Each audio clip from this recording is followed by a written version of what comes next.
Muchas gracias a ustedes por estar aquí. Yo quisiera empezar como en mis tiempos en el colegio, como hacían en mis tiempos en el colegio, que empezaban las clases con una oración. Quiero empezar con una especie de oración laica, que es un poema que nos habla del viaje, que nos habla de la cultura viajera. Un poema de un poeta griego, greco-egipcio, inglés, Constantino Cavafis, un poema que posiblemente muchos de ustedes conocen, que se llama Ítaca, y que dice así. Ítaca hace referencia evidentemente al viaje de Ulises, al regreso de Ulises, Odiseo, después de la guerra de Troya, hacia su ciudad natal, hacia la ciudad de la cual él era rey, Ítaca, en esa odisea, que por eso la llamamos así, en esa odisea que nos narra Ulises, que nos narra Homero. Cuando emprendas tu viaje a Ítaca, pide que el camino sea largo, lleno de aventuras, lleno de experiencias. No temas a los lestrigones, ni a los cíclopes, ni al colérico Poseidón. Seres tales jamás hallarás en tu camino si tu pensar es elevado, si selecta es la emoción que toca tu espíritu y tu cuerpo. Ni a los lestrigones, ni a los cíclopes, ni al salvaje Poseidón encontrarás si no los llevas dentro de tu alma, si no los yergue tu alma ante ti. Pide que el camino sea largo, que sean muchas las mañanas de verano en que llegues con qué placer y alegría a puertos antes nunca vistos. Detente en los emporios de Fenicia y hazte con hermosas mercancías, nácar y coral, ámbar y ébano y toda suerte de perfumes voluptuosos, cuanto más abundantes perfumes voluptuosos puedas. Ve a muchas ciudades egipcias a aprender de sus sabios. Ten siempre a Ítaca en tu pensamiento. Tu llegada allí es tu destino. Mas no apresures nunca el viaje. Mejor que dure muchos años y atracar viejo ya en la isla, enriquecido de cuanto ganaste en el camino sin aguardar a que Ítaca te enriquezca. Ítaca te brindó tan hermoso viaje.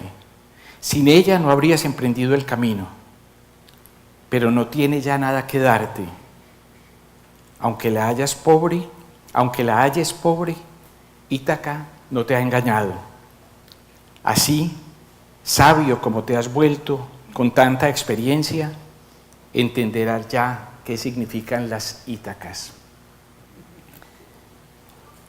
El viaje es una experiencia, y es esencialmente pues una experiencia de vida,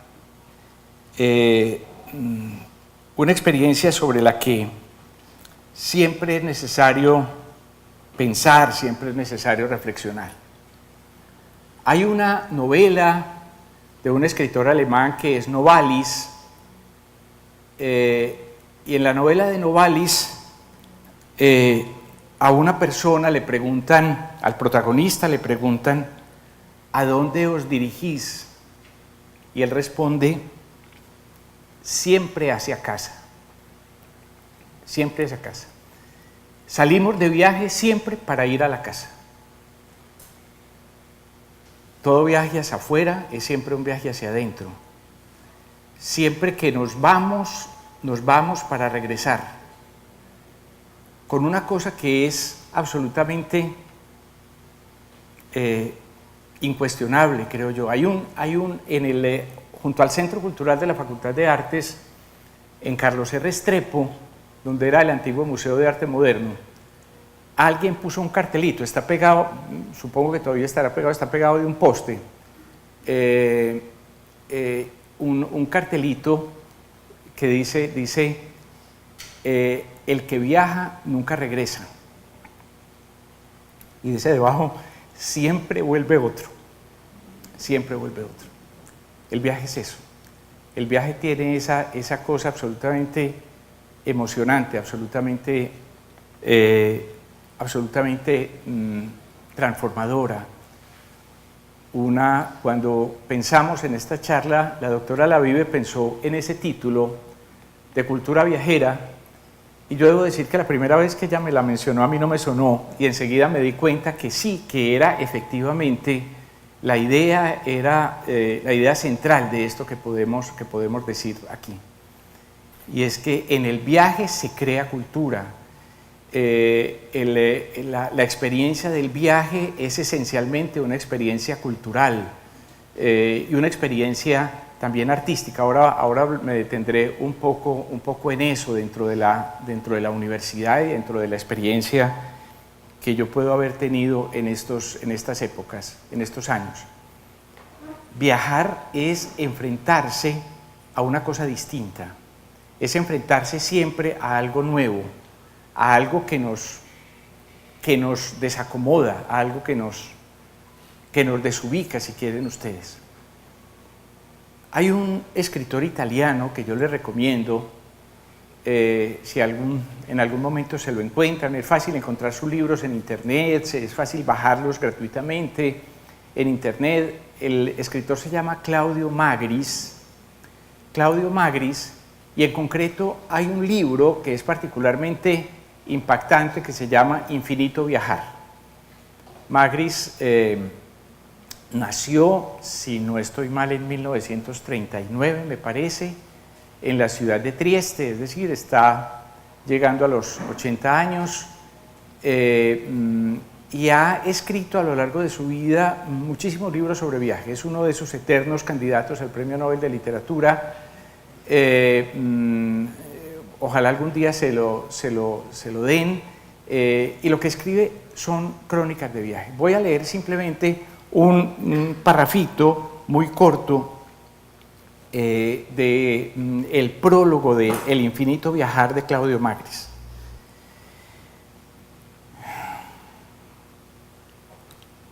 Quien viaja es siempre un extranjero, un huésped. Yo creo que una de las cosas más importantes en los viajes es entender uno eso. El extranjero es uno. El que no sabe es uno. El que siempre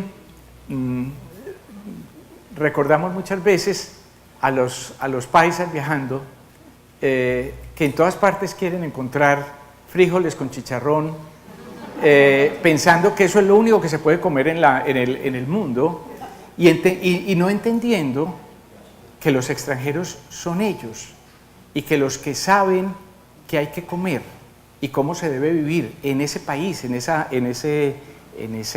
ciudad, en esa región, donde sea, son ellos. De ellos es de quienes debemos aprender. Quien viaja es siempre un extranjero, un huésped. Duerme en habitaciones que antes y después de él albergarán a desconocidos.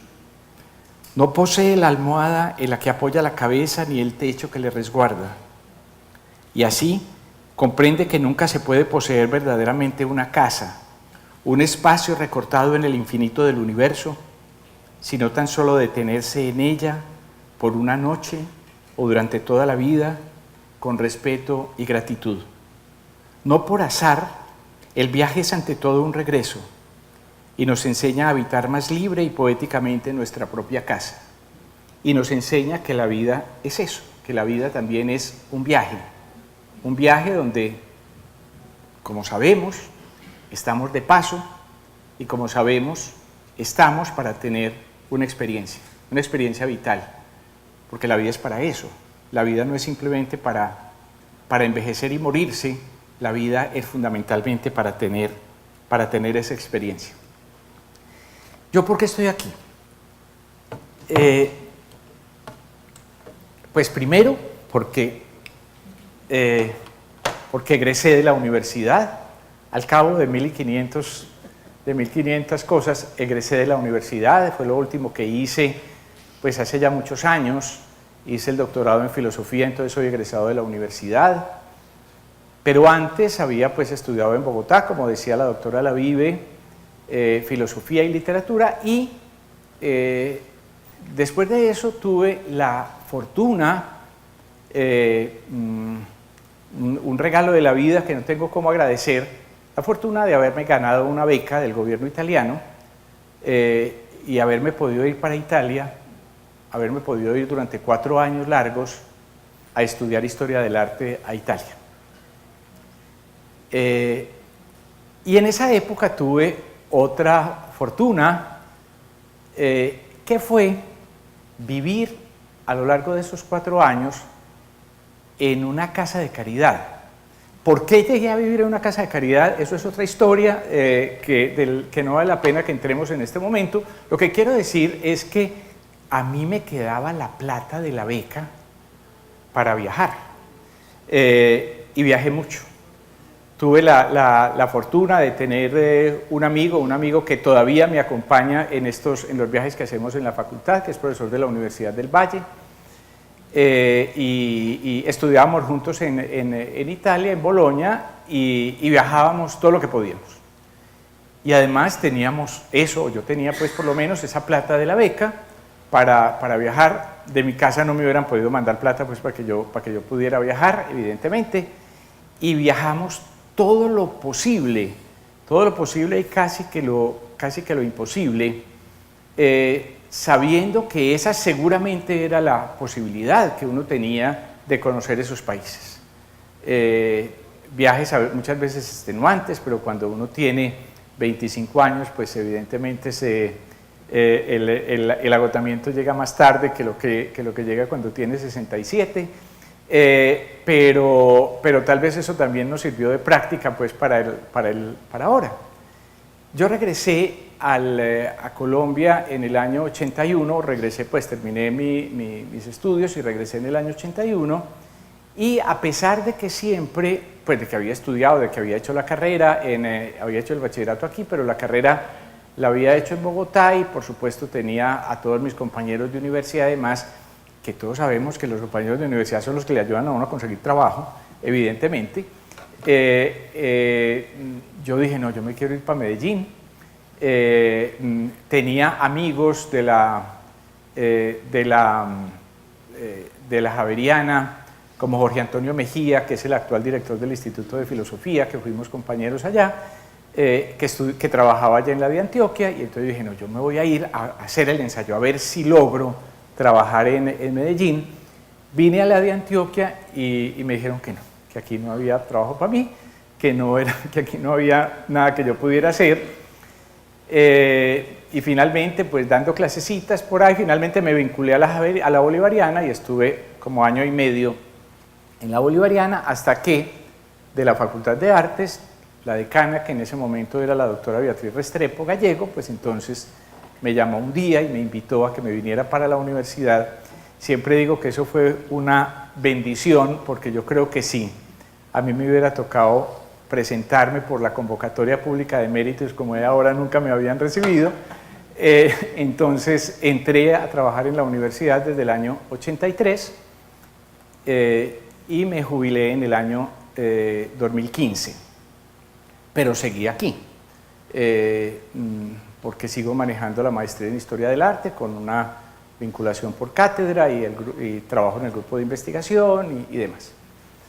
Estoy contando eso para decir que yo vine aquí, a mí me vincularon para trabajar en Historia del Arte, ¿no es cierto?, para trabajar en ese campo de la Historia del Arte, que estaba muy poco desarrollado. Pues en esa época yo recuerdo que cuando yo vine, pues efectivamente había un par de cursos. Había un curso que se llamaba Introducción a la Historia del Arte y otro curso que se llamaba Arte Contemporáneo, y había 2 cursos opcionales, uno de arte colombiano y uno de arte latinoamericano, que eran electivas.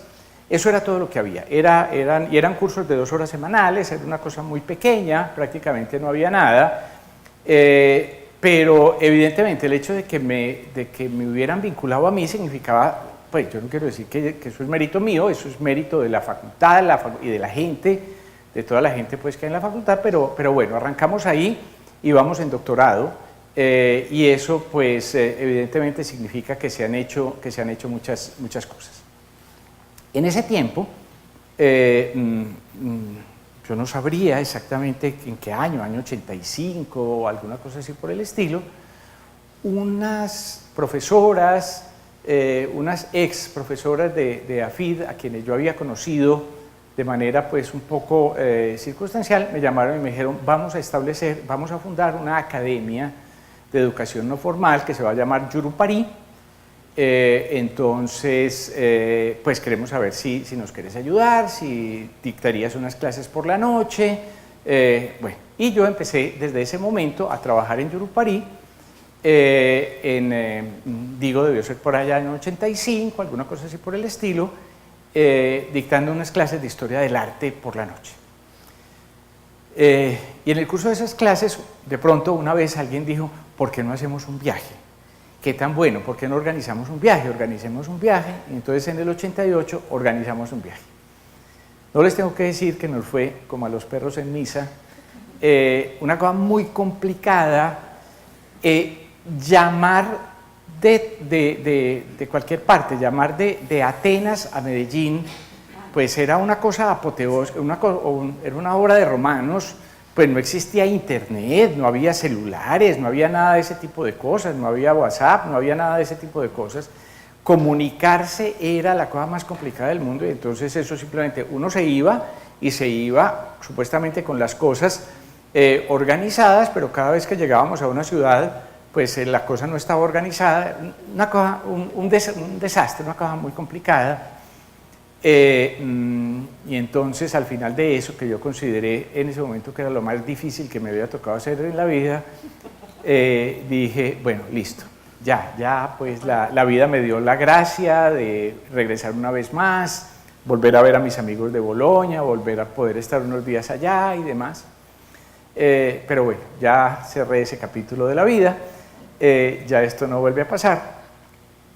Al cabo de 5 años, en el año 93, volvieron a decir, ay, ¿por qué no hacemos un viaje? No sé qué. Bueno, hicimos otro viaje y luego fueron siguiendo, después en el año 96, después en el 98, en el 2001, 2004, 2005, y ahí se fueron encadenando esos viajes, hasta 30, como decía ahora la doctora Lavive, que me han permitido conocer muchas cosas, me han permitido evidentemente regresar a muchos sitios donde yo estuve pues en mi época de estudiante en Italia, pero también conocer muchísimas cosas evidentemente que no conocía y que le permiten a uno como mirar también la realidad desde un punto de vista distinto.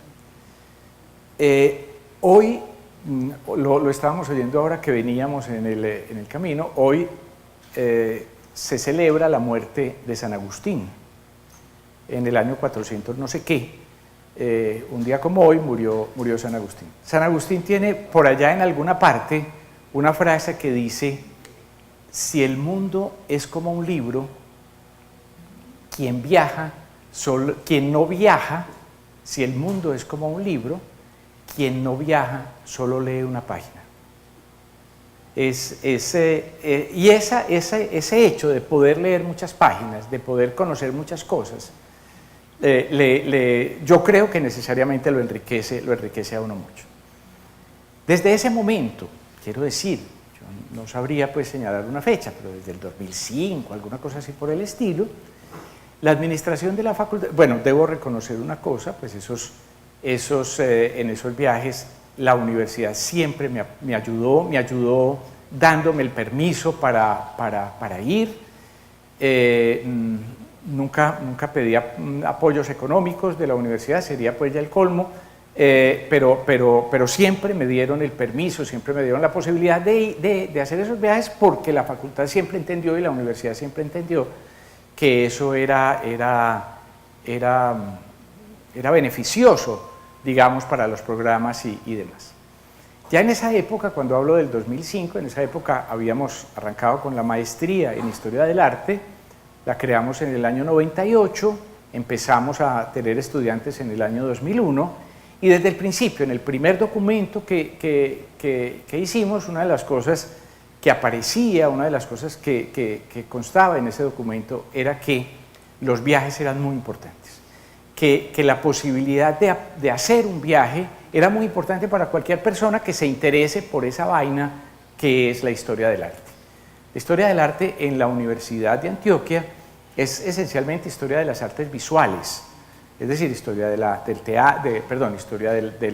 pintura, de la escultura, de la arquitectura, el dibujo, el grabado, las que llamamos artes plásticas, ¿no es cierto? Nosotros nos metemos en la historia de la música o en la historia del teatro, que son como disciplinas aparte. Es un nombre un poquito, si quieren ustedes, un poquito engañoso, porque cuando uno piensa pues, que la poesía es arte y que la música es arte, ¿cómo así que la historia del arte no habla de la poesía y de la música? Pero bueno, es de esas convenciones universales de los sistemas universitarios. En todas las universidades del mundo cuando se habla de historia del arte, se habla de historia de las artes plásticas, y existen programas distintos de historia de la música, o de historia de la literatura, o de historia del teatro, etc. Entonces, desde que habíamos arrancado con esa maestría, pues habíamos dicho, los viajes son muy importantes, tenemos que aspirar a que algún día tengamos un programa de viajes, que se puedan hacer viajes, y tenemos que aspirar, todavía aspiramos, pero esa aspiración todavía está muy lejos, aspiramos a que los estudiantes vayan a esos viajes, puedan ir a ese tipo de viajes. Evidentemente eso implicaría una financiación que no tenemos y que los posgrados de la universidad pues difícilmente pueden aspirar a eso. Nosotros los posgrados nos tenemos que autofinanciar, y entonces pensar que si fuera de eso, de autofinanciarnos para pagar las clases y los profesores y demás, tenemos que conseguir plata para que los estudiantes vayan a un viaje, pues es difícil, pero bueno, algún día posiblemente en alguna parte puede que nos aparezca un mecenas que nos ayude alguna vez para algo similar a eso.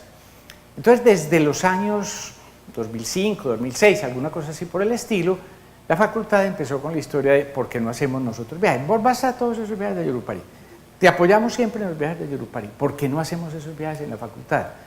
Bueno, y empezamos a trabajar en esos viajes, y les quiero decir que nunca resultaron. Hacer un viaje siempre fue imposible. Eso no funcionaba, no resultaba, eso se quedaba a mitad del camino, eso no tenía dolientes. Finalmente logramos arrancar en el año 2012, en un momento en el cual nos dimos cuenta, supimos que la Universidad Javeriana de Cali había hecho un viaje y había funcionado muy bien. Entonces el decano de ese momento, Francisco Londoño, me dijo, ven y sentémonos y analicemos esto. ¿Por qué ellos pueden hacer ese viaje y nosotros no? ¿Por qué los de ellos resultan y los de nosotros no? Debería decir que ese tipo de viajes lo hacen muchas universidades. Este tipo de viajes lo hacen muchas universidades.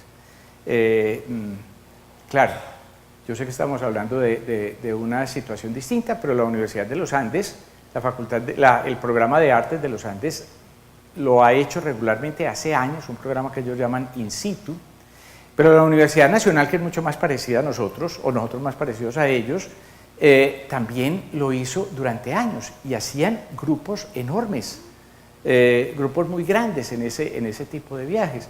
Bueno, nosotros nos pusimos a analizar la cosa y nos dimos cuenta que lo único que nos diferenciaba de esos programas que teníamos a la mano, era que esos programas los de ellos se hacían en época de vacaciones, en julio y en diciembre. En julio realmente los hacen ellos, y que nosotros pretendíamos hacerlo en septiembre o en abril, que es un tiempo mejor, es más sabroso por el clima y demás. Bueno, cuando empezamos a programarlos en julio, resultaron, ¿no es cierto? Pudieron funcionar, y como decía la doctora Lavivia al principio, pues llevamos 11 de esos viajes. Esos viajes, pues nosotros hemos pensado o decimos Esto es un viaje que es un viaje de turismo cultural, un viaje académico. Existen muchas formas de turismo, evidentemente, hay muchas formas de turismo. Y esas formas de turismo se han desarrollado sobre todo en el mundo contemporáneo. No hay ninguna generación en la historia de la humanidad que haya viajado tanto como la generación nuestra, o las generaciones nuestras. Nunca, nadie pudo. ¿Por qué? Porque no existían medios de transporte, básicamente, porque no existían carreteras, porque no había aviones, porque los barcos eran muy poquitos, por todo ese tipo de cosas, porque las comunicaciones eran más difíciles. La gente viajaba mucho menos, los que viajaban eran muy poquitos. Ahora hay una enfermedad de viajes que es impresionante. Ustedes pueden mirar las estadísticas, yo no las he mirado últimamente, pero las últimas que veía se referían, creo que al año pasado o al año antepasado, donde se hablaba de unos 1.150 millones de turistas en el año. Es que eso es la sexta parte de la población mundial. Eso es que de cada 6 personas, una se fue de viaje. Es una cosa pues absolutamente impresionante en ese sentido. Y evidentemente eso tiene una cantidad de consecuencias económicas en las que no me voy a meter, pero que son evidentemente claras. Nosotros pensamos que esto es un proyecto de turismo cultural y hemos insistido siempre que es un viaje académico. ¿Por qué? Porque nosotros pretendemos que estos viajes sean una especie de inmersión en una cultura distinta a la nuestra. Inmersión ¿hasta dónde? Hasta donde se puede. Queremos ser en eso absolutamente sinceros con la gente, con los que se apuntan a nuestros viajes. Pues es historia de la gente que dice, no, es que yo me voy a ir para la India para entrar en contacto con la gente de la India y conocer. Eso no se puede. Eso, pues, claro, eso sí se puede si usted se va a ir a la India, y se va a ir a la India y se queda en la India y aprende el idioma o los idiomas, los dialectos y las formas de vida y lo que sea, pero no hay ningún turista que pueda que pase por un país y se quede un mes o 2 o 6 y diga que conoce profundamente y que se ha podido vincular profundamente con la cultura de ese país. De la misma manera que nosotros aquí somos conscientes de que cuando vienen los gringos que chancletean por la Avenida del Poblado, pues nosotros decimos, no, es como que no se dieran cuenta de dónde están, ¿no es cierto? Pues evidentemente es tan extraño, nos resulta tan extraño como nosotros les podemos resultar en los lugares donde vamos. Pero queremos que sea una inmersión lo más profunda posible, sabiendo que esa posibilidad es limitada, en la cultura, en la historia, en los avatares de esos países. Entonces, nosotros escogemos unos lugares que nos parece que son significativos en ese sentido, desde el punto de vista histórico, cultural, artístico. Organizamos un itinerario que no es regularmente el itinerario normal de las agencias de viajes. Hemos trabajado siempre hemos trabajado con una agencia de viajes que se llama Gallery Travel, con quienes nos hemos entendido muy bien, porque nosotros les decimos, miren, es que queremos ir a tal parte. Oiga, pero es que allá no va nadie, pues es que ¿para qué van a ir allá?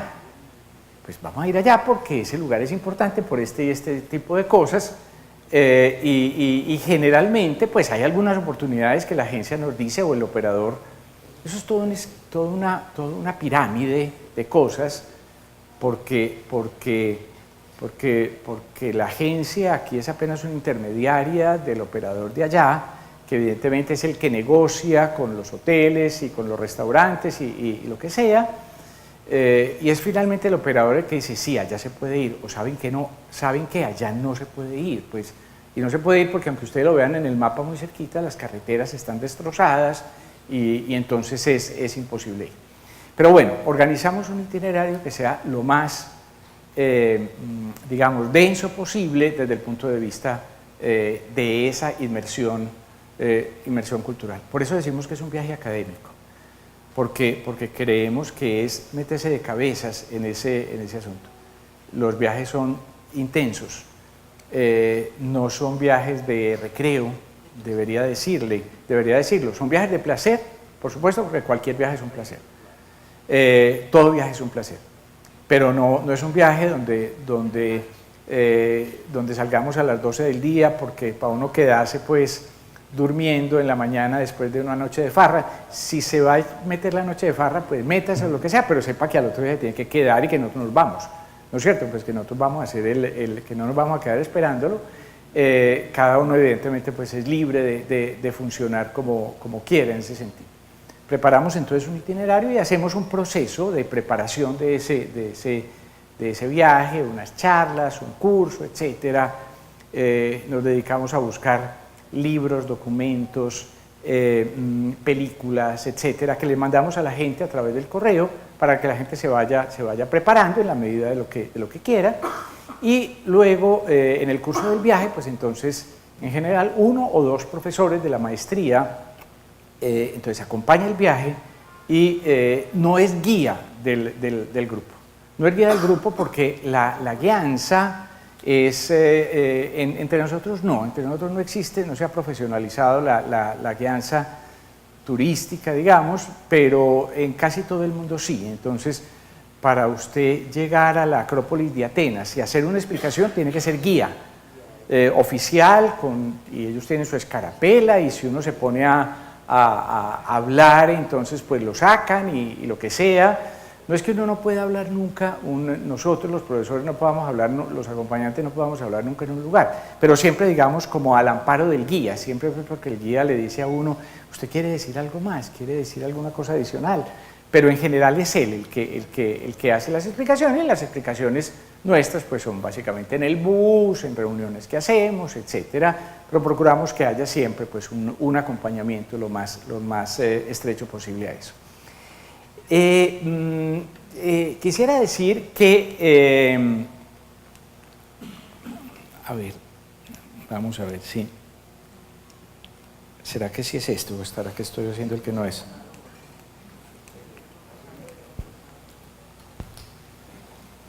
¿Cuál es, Camilo, cuál será? Ah, ya. Es que creo que ya vi cuál es.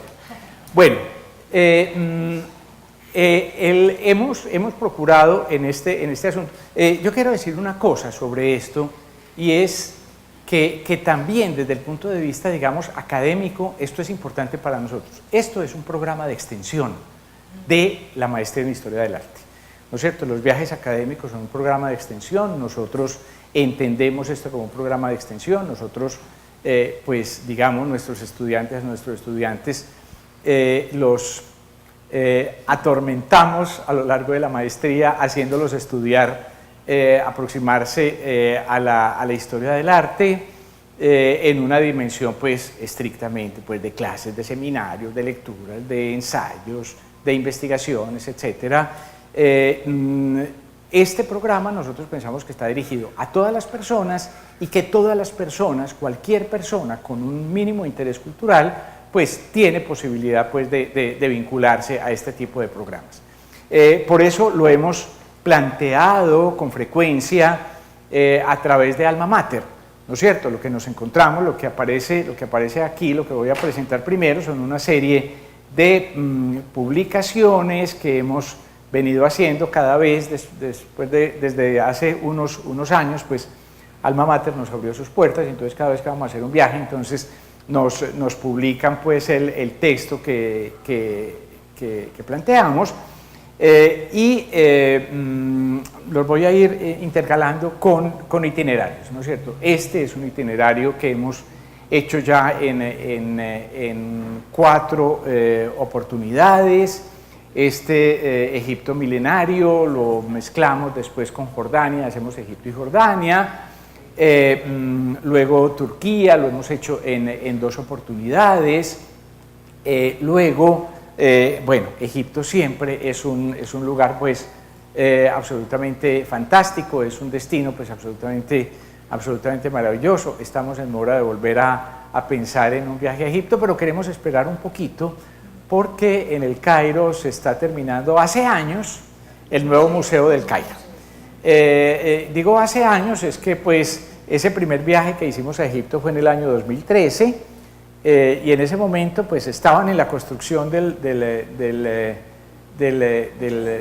Gran Museo, y había una valla grandísima donde decía faltan 546 días, una cosa así por el estilo, para la inauguración del museo.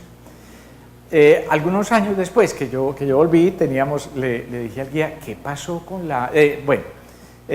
Volvimos después, pero digamos 2 años después, y la valla seguía en 350 días, pues habían pasado muy lentos esos días, y después en algún regreso más no había valla, y yo le dije al guía, ¿qué pasó con la valla? Me dijo, no, dejaron la que ustedes vieron de los 500 días, pues eso fue llegando hasta casi agotarse, y entonces en ese momento la cambiaron por otra, que eran otros 500 días, y cuando esos se estaban agotando, entonces simplemente quitaron la valla. ¿No es cierto? No sabemos cuándo se vaya a inaugurar. Entre 2019 y 2020 se inaugura pues la parte principal, pero estará terminado solo en el año 2025 aproximadamente, como con unos 10 años de diferencia, pero bueno, uno podría decir pues que es un museo que cuesta 500 millones de dólares, que no es poquita plata, y la situación de Egipto evidentemente no es la más boyante desde hace años. Con estos textos en Alma Mater pretendemos un poco sensibilizar a la gente. No es que nos haya ido demasiado bien con los textos de Alma Mater hasta este semestre. Este semestre sí nos fue muy bien, pues sí hemos visto que mucha gente que la lee pues se ha volcado, pues se ha planteado pues o ha planteado algún interés en esos viajes. Los últimos viajes que hemos realizado, el año pasado hicimos lo intentamos un año y no funcionó, de Ciudades Imperiales de Europa Central, pues era un viaje donde se tocaba pues Praga, Budapest, Viena, Cracovia, Dresde, Berlín, un viaje realmente muy interesante, con una cosa que creo que vale la pena en cualquier caso señalar, vale la pena en cualquier caso decir, y es que lo que pretendemos cuando hablamos para utilizar el título de la doctora Lavive, cuando hablamos de cultura viajera, pues entendemos que esto no es simplemente un meterse uno en una historia de ver cuadros y de ver museos. Claro, los vemos y vamos.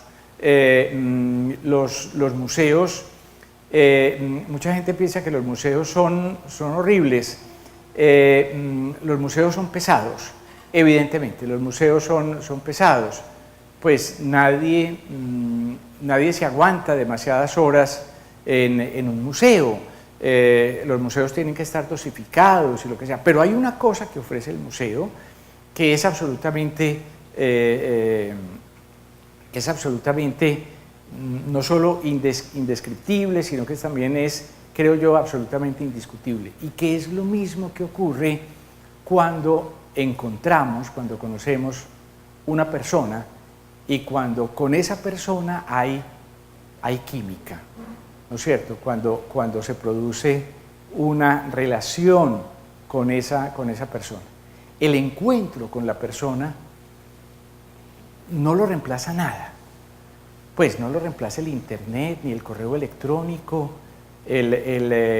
todos lo sabemos, todos tenemos personas a las que amamos en muchas formas distintas, y todos sabemos que estar con la persona que uno ama pues es distinto simplemente a recibir una llamada telefónica o a recibir un correo o a recibir una foto. El encuentro es una cosa distinta. Y la visita al museo, la visita a este museo o al Museo del Louvre, a cualquiera, es ese encuentro con unas realidades que son unas realidades humanas. Las obras de arte son realidades humanas, son, en el más estricto sentido de la palabra, son seres humanos, seres que son creados por el hombre, son realidades creadas por el hombre, realidades que están profundamente vinculadas con la vida de quien lo ha creado, con la vida del creador, con la época del creador y con la época desde la que nosotros como visitantes llegamos frente a esas obras. Porque evidentemente cuando vemos las obras de Miguel Ángel, no solamente vemos el genio que era Miguel Ángel, digamos ese tipo extraordinario que era Miguel Ángel, sino que también está implícito ahí la manera como nosotros lo vemos a él, ¿no es cierto? Está también implícita la manera como lo que nosotros sabemos, lo que nosotros, la influencia que nosotros hemos podido recibir a lo largo de muchas cosas de la vida, lo que nos permite aproximarnos a él. Total que ese encuentro con el museo es muy importante para nosotros. Creemos que es muy importante y creemos y pretendemos que la gente nos acompañe en esa experiencia, ¿no es cierto? Que la invitamos a tener esa experiencia. No se trata, nadie puede ver todos los cuadros que hay en un museo, eso es imposible, ¿no es cierto? Los cuadros generalmente los museos son muy grandes, generalmente los museos tienen miles de cuadros. En el antiguo Museo del Cairo, que es el que existe pues en la actualidad, el que va a ser reemplazado por el que mencionaba hace un ratico, hay una cantidad de obras tales, un mundo de obras tales, en el desorden más impresionante que ustedes se puedan imaginar, pero hay una cantidad de obras tales que si uno se detiene un minuto frente a cada obra, sin comer, ni dormir, ni salir a vacaciones, ni nada, un minuto frente a cada obra, se demora 3 años para ver el museo. Entonces nadie puede ver todo eso, ¿no es cierto? Y cualquier visita, cualquier contacto es evidentemente un contacto, digamos, puntual a unas obras puntuales. Pero no solamente es el museo, sino que también es la realidad que se vive en ese tipo de ciudades. Este viaje de ciudades imperiales de Europa Central, pues estaba también vinculado con una realidad que es muy impactante, que es la realidad de la antigua cortina de hierro, ¿no es cierto? De la antigua división que existía, o de la división que existía hasta el año 89 entre Europa Oriental y Europa Occidental, por esa que llamamos pues la cortina de hierro, los países capitalistas en Occidente, los países socialistas y comunistas en Oriente, con una división pues que tenía, digamos, como su máxima expresión en el muro de Berlín, que, como recuerdan ustedes, pues cayó en ese año de 1989 y con eso, pues en medio de todo, en realidad, pues ese fue el principio del desplome de ese mundo socialista tras la cortina de hierro. Pero entonces eso se vivía aquí, ¿no es cierto? Eso está presente aquí. Yo quiero decir que en aquella época feliz en aquella época feliz de estudiante, ir a Praga, esto es Praga, en la foto anterior estaba, perdón, bueno, no importa, en la foto anterior estaba Praga. Praga es, bueno, Praga, ahí está Praga, sí. ¿Cómo es que es? ¿Cuál es la que es para adelante y cuál es la que es para atrás? Adelante y atrás. Este es adelante, este es atrás. Listo. Bueno, esto es Praga, ¿no es cierto? Esto es Praga. Praga, cuando yo fui la primera vez a Praga en el año, yo no sé, por ahí bueno, no sí sé, pues en el año 79, Praga era una cosa absolutamente impresionante. Praga no había nadie. Praga era sola. Vale la pena recordar que había pasado ese momento trágico de la llamada primavera de Praga y que en realidad lo que había era una represión realmente enorme. Uno se sentía vigilado por todas partes. Lo que va de un lugar de una época a otra, pues es absolutamente impresionante.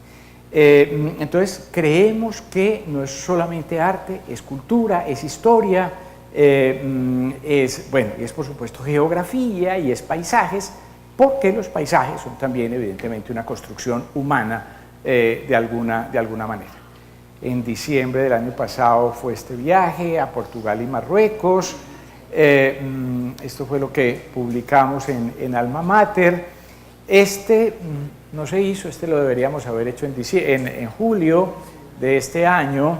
Era una idea, pues digamos, de los alrededores de París, pero unos alrededores, digamos, amplios, unos alrededores que iban hasta Bélgica y por el sur pues llegaban hasta Orleans y hasta Tours, pero bueno, esto no se pudo hacer porque también estas cosas tienen una serie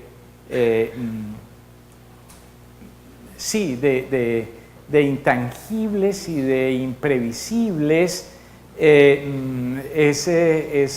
quiero decir que cuando después de que esto lo tuvimos que cancelar y demás, dijimos, bueno, no se puede hacer. ¿Por qué no se puede hacer? Porque no hay gente. Ustedes no imaginan la cantidad de gente, pero ¿cómo que no? Si yo quería ir y yo ¿por qué no supe? Y que yo quería ir, pero ¿por qué no? ¿Por qué no pasó? No sabemos. Posiblemente, dice alguien, posiblemente porque en época cuando va a haber elecciones, nadie quiere pensar en este tipo de cosas, nadie quiere de pronto gastar esa plata. Bueno, y en diciembre nos vamos para Tailandia, Camboya y Vietnam. Este viaje que hemos llamado La Paz en los Arrozales es un viaje pues, donde pretendemos estar en Bangkok, la capital pues, de Tailandia, estar en 3 lugares de Camboya, pero fundamentalmente en Angkor, donde están los templos del antiguo imperio Khmer, que son absolutamente los templos más fantásticos, más grandes que se han construido en el mundo. Los edificios religiosos más grandes de la historia humana son los de Camboya, y luego un recorrido por Vietnam de sur a norte para encontrarse con un país que es un país absolutamente deslumbrante, un país absolutamente indescriptible, un país digamos lleno de simpatía, de amabilidad, de cordialidad, un país donde uno dice, pero ¿cómo es posible si este país vivió la guerra que vivió? ¿Cómo es posible que esta gente sea como es? Déjenme decir una cosa que poníamos en este texto que publicó, o que puse yo en este texto que publicó Alma Mater. En la Segunda Guerra Mundial, todos los países aliados, Estados Unidos, Francia, Inglaterra, todos los países aliados, en toda Europa, norte de África y Asia, toda la guerra del Japón, incluidas las 2 bombas atómicas, tiraron 2 millones de toneladas de bombas. Solo Estados Unidos, solo en Vietnam, que tiene una extensión que es la 3ª parte de Colombia, solo en Vietnam, solo Estados Unidos tiró 7.800.000 toneladas de bombas. Es decir, 4 veces lo que tiraron todos los aliados en la Segunda Guerra Mundial. Una cosa impresionante, en Vietnam sigue habiendo aproximadamente, pues nosotros tenemos la tortura de las minas quebrapatas. En Vietnam sigue habiendo aproximadamente 500 muertos anuales por bombas sin explotar, que explotan y que vienen de la época de la guerra. Entonces, un país absolutamente digamos, que lo pasaron por el sedazo de la guerra más espantosa y que es un país absolutamente amable, abierto, cordial, generoso, simpático, una cosa que es absolutamente descrestante. ¿Dónde ir? No, pero evidentemente la vive. Hay una cosa en Vietnam, hay una cosa sobre las bombas que, bueno, siquiera lo dijiste, que es una cosa que es importante decir. por qué los gringos tiraron tantas bombas o tiraban tantas bombas? Todos recordamos pues, películas sobre la guerra del Vietnam y demás. Acuérdense ustedes que teníamos Vietnam del Norte, que era comunista, Vietnam del Sur, que era capitalista, y en Vietnam del Sur había una guerrilla comunista que era el Viet Cong, ¿no es cierto? Era Vietnam del Norte, Vietnam del Sur y el Viet Cong. Y los guerrilleros del Viet Cong estaban fundamentalmente en la selva. Eso es trópico, eso es una zona, eso es un país selvático. Entonces los bombardeos masivos, por ejemplo, no eran sobre las ciudades.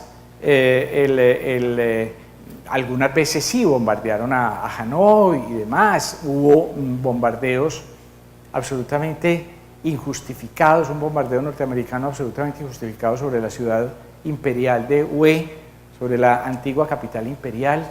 Pero en general los bombardeos eran en la zona selvática y tenían como fin, muchas bombas eran bombas incendiarias, tenían como finalidad quemar la selva para que la gente, destruir la selva para que la guerrilla tuviera que salir, ¿no es cierto? Entonces, en esas zonas selváticas, pues uno no va, ¿no es cierto? No es las zonas por donde la gente se mueve. Entonces, habría que estar tranquilo en ese sentido. Yo digo, ¿dónde ir? Yo pensaba un poco, pues, tampoco voy a abusar más de la cuenta, pero pero vamos bien. Quisiera decir que la decisión de un viaje, pues, puede pasar por muchos momentos y por muchas razones distintas. Uno puede tomar una decisión u otra. A mí me fascina Italia. Y me fascina Italia, pues, por lo que ya mencionaba, pues porque yo estudié allá y porque es un país fascinante. Pues yo no sé, dicen cosas que seguramente no son ciertas y que además de no ser ciertas, pues son absolutamente incomprobables. Los italianos dicen con frecuencia que el 70% del patrimonio artístico del mundo está en Italia.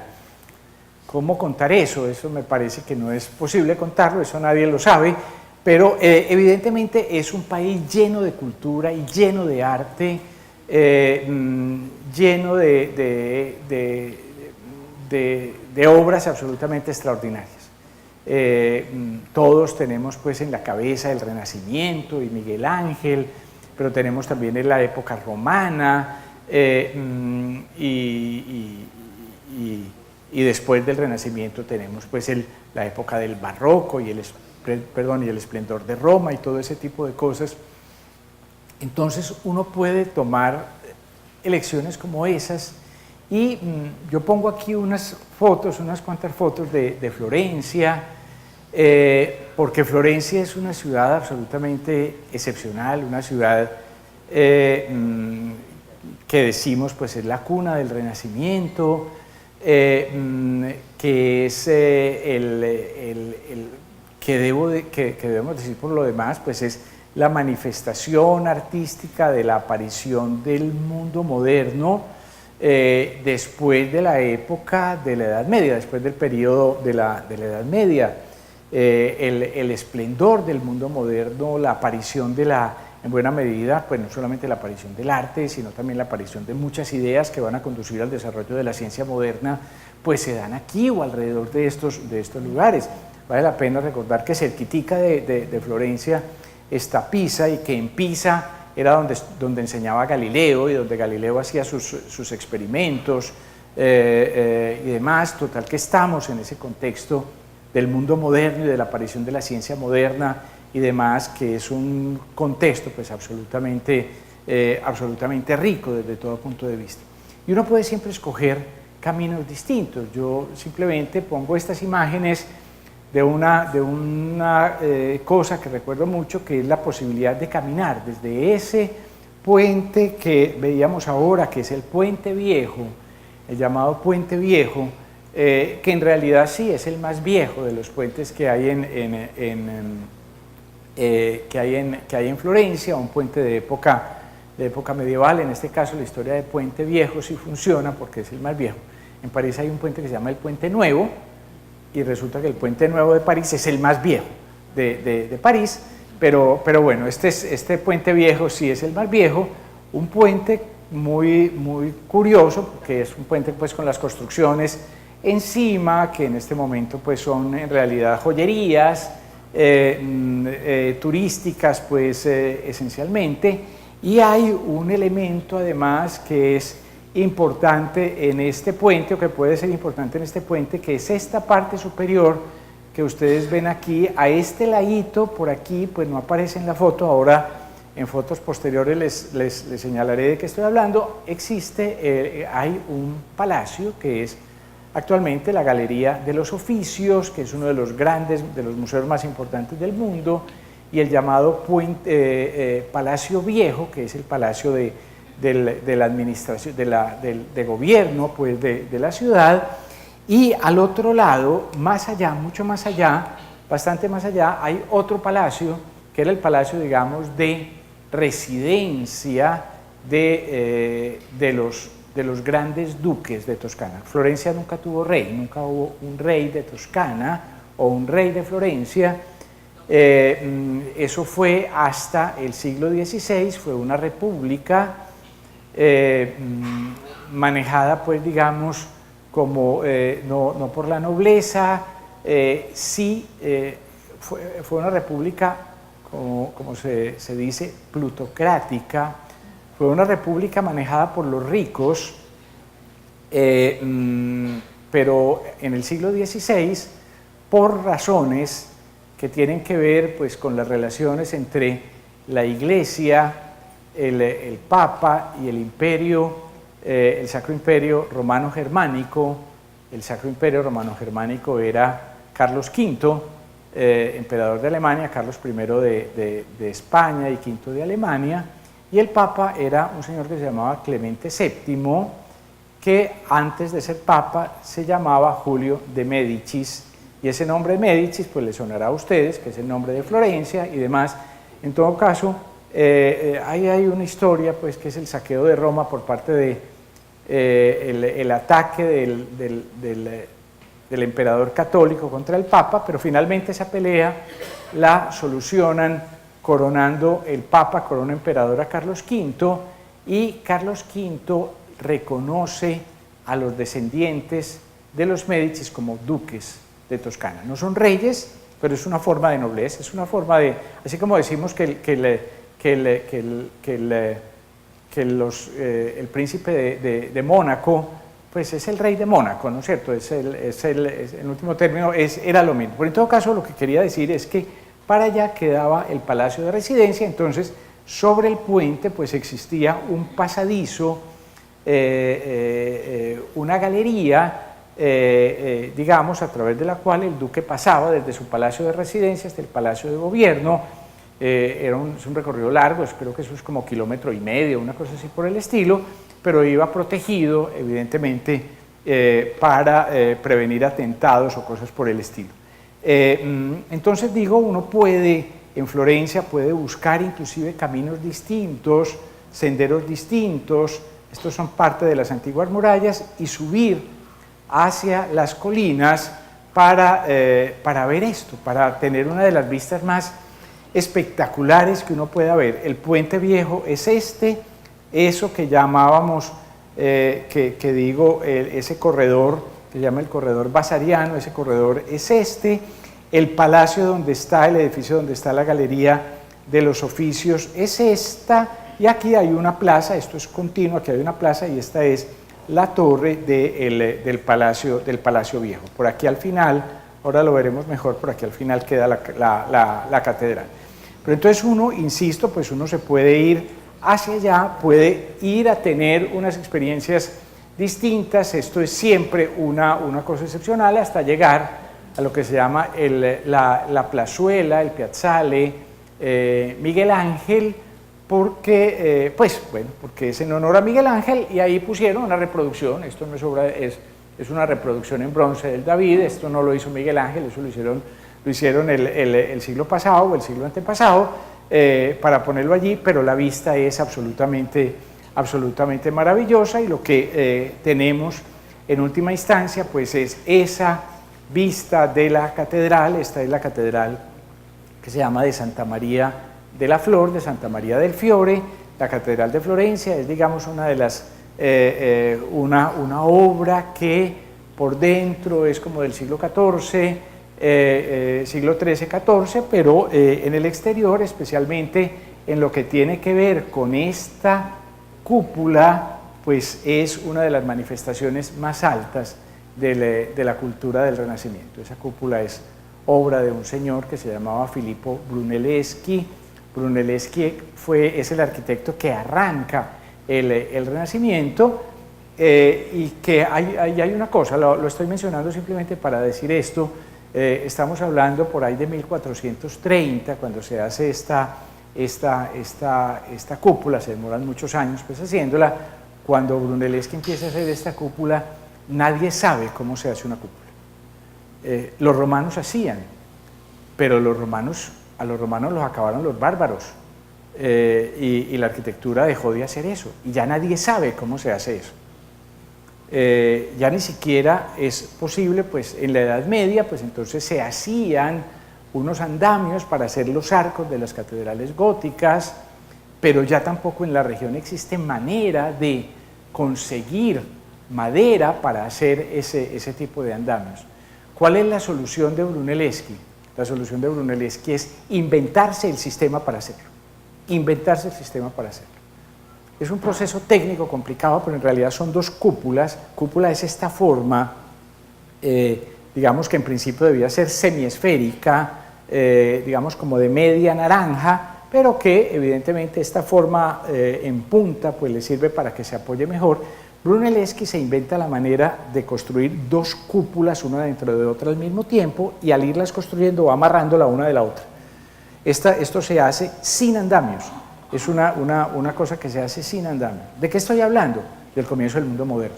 Estoy hablando de esa idea de que uno puede tener creatividad, de que las personas tienen inventiva, que se trata de solucionar problemas y no simplemente de hacer como era antes, de hacer lo mismo que se había hecho durante toda la vida. Bueno, uno puede hacer esto, o uno puede, esto de nuevo Florencia, o uno puede, y quería señalarlo, uno puede escoger un panorama completamente distinto. Esto es la India. Esto es la India, y yo quisiera hablar sobre la India porque tengo toda la vida dicho una cosa que creo, y que creo firmemente, y que espero pues ahora explicar por qué la creo firmemente, y es que todo viaje es extraordinario, todo viaje es maravilloso, pero la India es transformadora. La India lo cambia a uno, la India es conmocionante, la India lo pone a uno a pensar en un registro distinto, la India le hace, digamos, lo obliga a uno a mirar otras cosas. Déjenme decir pues que la India tiene, lo saben ustedes, tiene más o menos 1.200, 1.300 millones de personas, ya se le va a pasar a China como país más poblado del mundo, digamos 1.200 para hablar en términos, digamos, conservadores, en una superficie que es 3 veces la superficie de Colombia. Tampoco es 1 millón de veces más grande que Colombia, es 3 veces, tiene 3 millones de kilómetros, 3.300.000 kilómetros cuadrados, es 3 veces la población de Colombia, la superficie de Colombia, y tiene una población, nosotros tenemos 50, ellos tienen una población que es al menos 24 veces la población de Colombia. Por cada colombiano hay 24 indios que viven, indios se llaman indios, la gente de la India se llama indios, no se llaman hindúes. Los hindúes son una religión de la que hablaré enseguida. Los indios son de la India, por eso cuando los europeos llegaron aquí, a esto le llamaban las Indias occidentales, porque aquellas eran las Indias orientales, y los que vivían aquí eran indios, porque vivían en las Indias.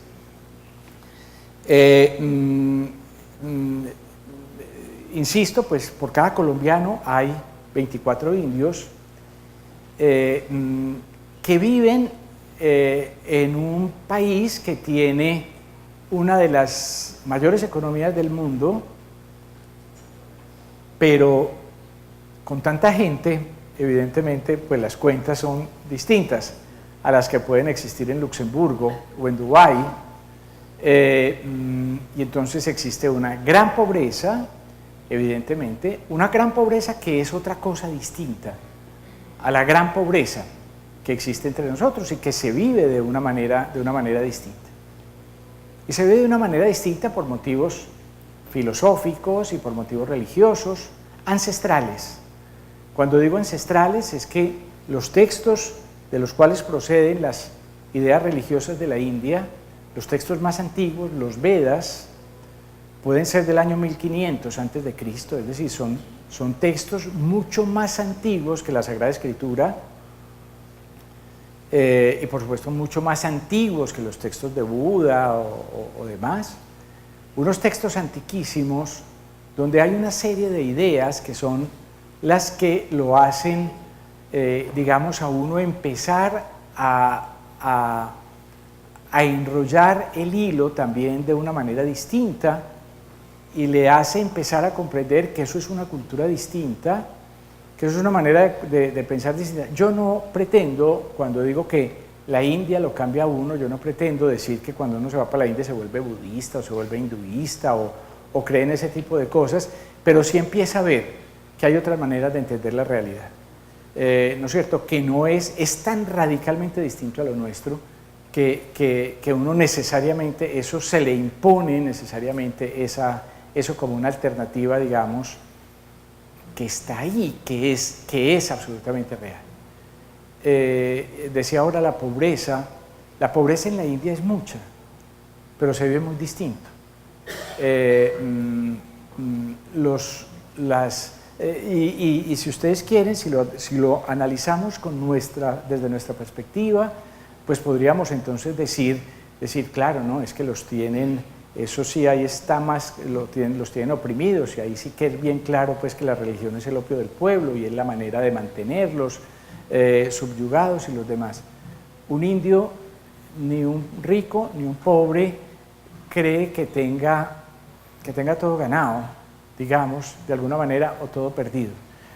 Porque lo que pasa ya pasó y volverá a pasar.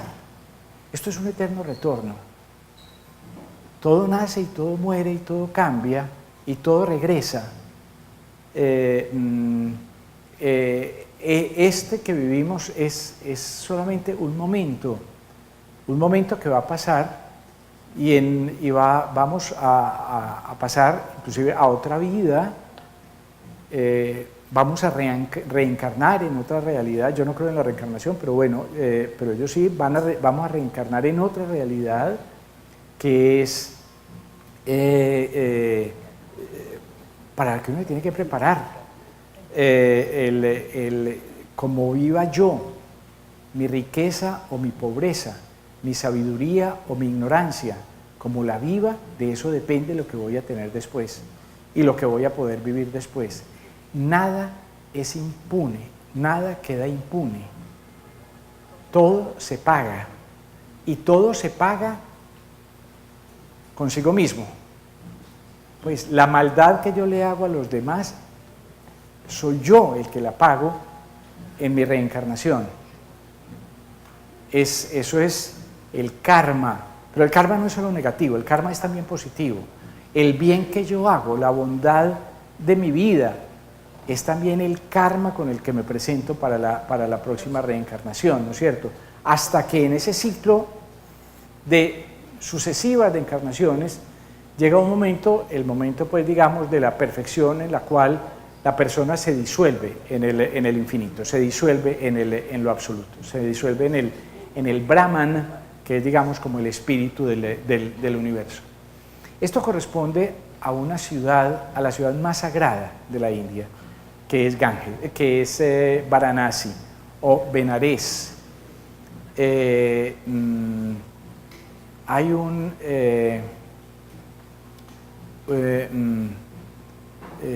un escritor colombiano, un poeta colombiano que era diplomático, que era Jorge Salamea, que escribe un gran poema, un largo poema que muchos critican, pero bueno, un largo poema que se llama El sueño de las escalinatas, y es sobre Varanasi, es sobre el Ganges. Él lo escribe desde una perspectiva, digamos, negativa, un poco desde el punto de vista nuestro. ¿Qué es esto? ¿Qué es esta ciudad? Esta ciudad está sobre el Ganges, y el Ganges es el río sagrado por excelencia de la India, el río más sagrado de la India. En realidad es una diosa. El río es una diosa que es la diosa Ganga. La diosa Ganga nace de la cabeza del dios Shiva, sale de la cabellera del dios Shiva. En realidad el río nace del cielo, pero lo que pasa es que cae sobre la cabellera sobre la cabeza de Shiva, y de la cabeza de Shiva cae a la tierra, porque si cayera directamente desde el cielo destruiría la tierra. Entonces es una manera digamos, de suavizar la caída de Ganga, de la diosa Ganges, que insisto, pues es el río que trae el agua, que trae la salud, que trae la vitalidad, que trae la vida, pero también es el río de la muerte. En el Ganges, esto es un amanecer en el Ganges, llegando al Ganges, esto es una muchedumbre infinita de personas que van a bañarse al Ganges, porque bañarse en el Ganges es una manera de purificarse. Van a bañarse al Ganges, a saludar al sol como una imagen de los dioses, y a pedirle al nuevo día que uno sea mejor, que uno vaya por mejor camino, que uno entre el bien y el mal escoja siempre el bien, que entre la injusticia y la justicia escoja siempre la justicia, que entre el odio y el amor escoja siempre el amor. Y ellos van y se bañan allí, lavan la ropa, se lavan los dientes, todo lo que ustedes quieran allí, y esto es un baño sagrado. Uno se purifica de todos los pecados bañándose en el Ganges. En el Ganges yo decía que nos puede parecer muy raro. Pues yo quisiera decir que cuando yo estaba chiquito, yo no sé si a alguno de ustedes les tocaría, pero cuando yo estaba chiquito, que lo preparaban a uno para la primera comunión, le enseñaban que darse la bendición con agua bendita borraba los pecados veniales. Por lo menos los pecados veniales. Es decir, bueno, en las iglesias sigue habiendo agua bendita. Y yo me pregunto, doctora, usted que es doctora, el mugre del agua bendita debe ser mucho, o no, eso no debe ser, yo no sé si será tanto como pero no creo que sea, digamos, propiamente agua limpia. En todo caso, una experiencia absolutamente impresionante, que es la experiencia de la vida. Esto es de una vitalidad, de una fuerza, de una cantidad de gente que está aquí, que vuelve a vivir, que está saliendo adelante, que quiere ser mejor. Toda esa cosa, digamos, del día que llega, de la salvación y demás. Pero quisiera decir que al lado, en el mismo sitio, al lado, están se produce la cremación de los muertos. Aquí están. Estos se llaman los ghats. Ghats significa escaleras. Las escaleras de cremación. Las escalinatas de cremación. Las escalinatas de cremación. Allí, y ahí llegan con el cadáver, lo ponen sobre la pira funeraria.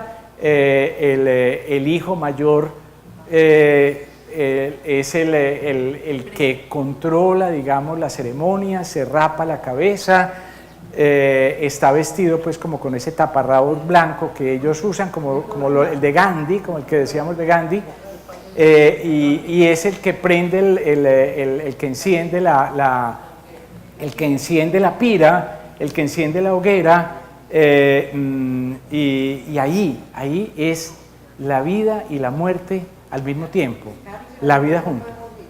Las mujeres no van a las cremaciones, porque se supone que las mujeres, eso es lo que dicen ellos, que las mujeres hacen mucho escándalo, entonces las mujeres se quedan en la casa y llorando en la casa mientras los hombres van hacen la cremación del cadáver.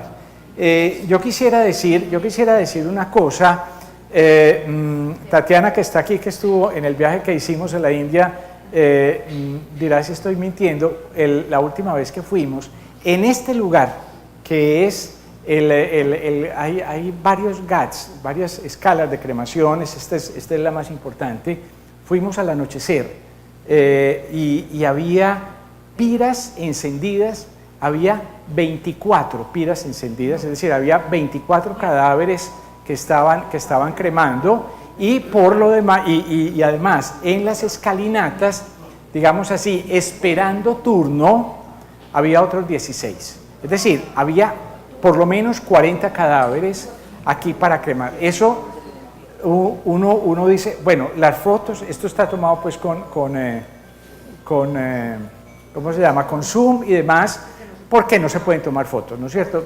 Claro, pues a nadie le gustaría pues que uno esté velando al papá y vayan a tomarle fotos pues a ver cómo quedó, ¿no es cierto? Eso no tiene pues es absolutamente comprensible. Esto pues es de muy lejos sí se puede tomar pues las fotos, pero es esa cosa que hay en la India, y que yo creo que es de esas cosas que lo conmueven a uno mucho. Nosotros vivimos pegados de la vida, nosotros vivimos obsesionados por la vida, y no nos damos cuenta muchas veces de que la vida y la muerte son la misma cosa. Muchas veces Occidente sí lo ha pensado. Los poetas, pienso siempre en los poetas del siglo de oro español, los poetas del siglo de oro español eran absolutamente conscientes de que lo que uno ha vivido es lo que ya se ha muerto, ¿no es cierto? Los 67 años que yo he vivido, esos son los que ya me morí, me quedan los que todavía no he vivido. La vida es la que todavía no me he muerto, pero no hay una diferencia esencial, sustancial, entre la vida y la muerte. Y los indios lo perciben y lo viven de una manera absolutamente clara. Estos son rituales a la diosa Ganga, rituales que se realizan todos los días, con esos sacerdotes, esos brahmanes, que son unos muchachos, son muy jóvenes, los sacerdotes que realizan estos ritos. A uno le pueden parecer muy extraños, pero es la misma cosa. Uno podría decir que un indio que llegue pues a la Basílica de San Pedro, seguramente le parecerá muy raro todo lo que ocurre ahí, las cosas que se ponen en la cabeza y la manera como se visten y lo demás, un poco lo mismo que podemos nosotros señalar aquí. Y está digamos, eso es, digamos, como la religión oficial, pero está también la religión sencilla de las personas, que en buena medida son simplemente un pequeño homenaje al río, un pequeño homenaje a la diosa Ganga, o a la diosa para la cual sea el festival. Esto en concreto era en una fiesta en honor de la diosa Durga. La diosa Durga es la esposa del dios Shiva. A Durga es una diosa muy venerada, muy importante. Era en una fiesta de la diosa Durga, los sacerdotes y demás. Pero hay una cantidad enorme de religiones, que es una cosa que es muy impresionante. Este es el lugar de la religión de los Sikhs. Los Sikhs, esto queda al norte de la India, en una ciudad que se llama Amritsar. Alrededor de este templo, que se llama el Templo Dorado, entonces hay un gran lago donde ellos se bañan, y también aquí se purifican y demás, pero estos no tienen nada que ver con los hinduistas. Durga, Shiva, Ganga son dioses del hinduismo, Esto no tiene nada que ver con ellos. En ese templo está el libro. El libro es la palabra de Dios. El libro es Dios mismo. Si ustedes quieren, mejor dicho, si uno lee el Evangelio de San Juan, el comienzo del Evangelio de San Juan, y lo toma al pie de la letra, estamos aquí, ¿no es cierto?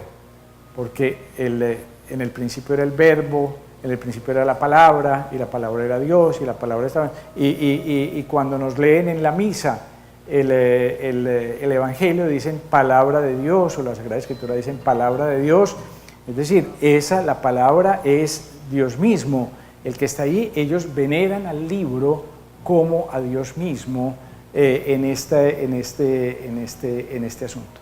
Tienen una serie de rituales, están siempre de turbante, tienen siempre un puñalito chiquitico y demás, no se cortan el pelo, mantienen pues digamos el pelo a lo largo de los años, con un asunto que además es absolutamente increíble. Los Sikhs son muy poquitos, los Sikhs, bueno, en 1.400 millones o 1.300 millones, cualquier poquito es mucho. Los Sikhs son algo así como el 3% de la población, alguna cosa así por el estilo, pero ese 3% de la población es más pues que la población de Colombia. Entonces, los Sikhs son poquitos, pero los Sikhs, digamos, hay una colaboración permanente entre ellos. Este señor, bellísimo, pues, con esa barba y esos bigotes y demás, controlaba una cosa que hay allí al lado del Templo Dorado, que es el comedor. En todos los templos hay un comedor y cualquiera, sea Sikh o no Sikh, sea Sikh o hinduista o cristiano o musulmán, lo que sea, puede ir a comer allá. Y a todo el mundo lo reciben y a todo el mundo le dan lo mismo, y a todo el mundo lo atienden. Por supuesto hay que ser respetuoso y demás, pero bueno, los budistas, otra cosa, otro pensamiento, otra línea completamente distinta. Budismo en la India casi no hay, porque el budismo empezó en la India. Siddhartha Gautama nació en Nepal realmente, pero todo su trabajo fue pues en la India, y predicó fue en la India, pero después del siglo IV, tal vez, después de Cristo, o hacia el siglo IV, mejor dicho, el budismo se fue extinguiendo en la India, se extendió por todos los países vecinos, pero en la India quedaba muy poco. Y esto es otra cosa, estos son musulmanes, ¿no es cierto? Estos son musulmanes y los musulmanes, pues de nuevo, son una cantidad enorme. Esto es en la gran mezquita de Delhi, no en Nueva Delhi, sino en la vieja Delhi, la mezquita más grande de la India. En todo caso, ese mundo de cosas, esa variedad enorme, pues que lo hace a uno y miren, que en general se podría decir conviven o han convivido a lo largo de los siglos bastante bien. Ha habido momentos de absoluta tensión, la división entre Pakistán y la India, y las peleas que sigue habiendo entre Pakistán y la India, pues en la actualidad son parte de la división entre hinduistas y musulmanes y la contraposición entre hinduistas y musulmanes. Pero en general dentro de la India se entienden relativamente bien y se respetan relativamente bien. Déjenme decir cosas, por ejemplo, los Sikhs, tal vez todos recordamos a Indira Gandhi, la primera ministra de la India durante mucho tiempo. A Indira Gandhi la mataron sus guardaespaldas, la asesinaron sus guardaespaldas, que eran Sikhs. en represalia por una acción militar que había ocurrido en aquel templo dorado que veíamos ahora. Uno podría decir, pues, de esa familia Gandhi, de ese círculo político, pues el odio hacia los Sikhs debería ser absoluto, ¿no es cierto? Debería ser total. Bueno, pues ustedes saben que esa familia ha tenido pues tragedia tras tragedia. Después mataron al hijo de Indira, que era Rajiv Gandhi. Rajiv Gandhi está casado con una mujer italiana que se llama Sonia Gandhi. Bueno, que fue la líder del partido que se llama el Partido del Congreso durante mucho tiempo. Cuando Sonia, liderando el Partido del Congreso, pues entonces ganó abrumadoramente las elecciones, ella misma no quiso ser primera ministra, sino que nombraron como primer ministro a un Sikh, justamente a uno de esta religión de los que habían asesinado a Indira. Quiero decir, la vida es muy compleja. Un poco yo creo que lo que los indios piensan es eso. La vida es sumamente, se me acabó el tiempo, la vida es sumamente difícil y sumamente compleja. Puede haber todo ese tipo de diversidades, puede haber todo ese tipo de complejidades, puede haber estas formas exóticas, puede haber estas cosas que son absolutamente que podríamos decir, pero ¿cómo es posible? La vaca es sagrada. En la India, pues saben ustedes, uno se puede reír de las exageraciones, ese tractorcito con estos bultos en realidad eso es cascarilla de arroz, entonces tampoco pesaba tanto, pero parece pues como un cuadro de Botero y demás. Pero yo lo que quiero decir es que lo más extraordinario es la gente, es ver la gente, es mirar la gente. Esto es en Rajasthan, el estado desértico del occidente. Esos turbantes son una tira de 10 metros. Yo creo que se pasan pues la juventud aprendiendo cómo se pone el turbante, y es lleno de cosas absolutamente hermosas. Esto no son mujeres hinduistas, esto no es burka, no es la idea de los musulmanes, pero ellas se cubren el rostro en muchas oportunidades con ese velito, con esa cosa absolutamente, muchas veces ni siquiera por motivos de carácter religioso, sino pues para protegerse del sol y demás. Esta mamá pues llevando a los niños al colegio es muy simpática. Bueno, y hay gente maravillosa y imágenes maravillosas por todas partes, en todos los lugares aparecen figuras absolutamente extraordinarias. Digamos, lo que quiero decir con esto, con estas imágenes que estoy mostrando es que uno en la India tiene como la sensación de todo lo que no he visto, ¿no es cierto?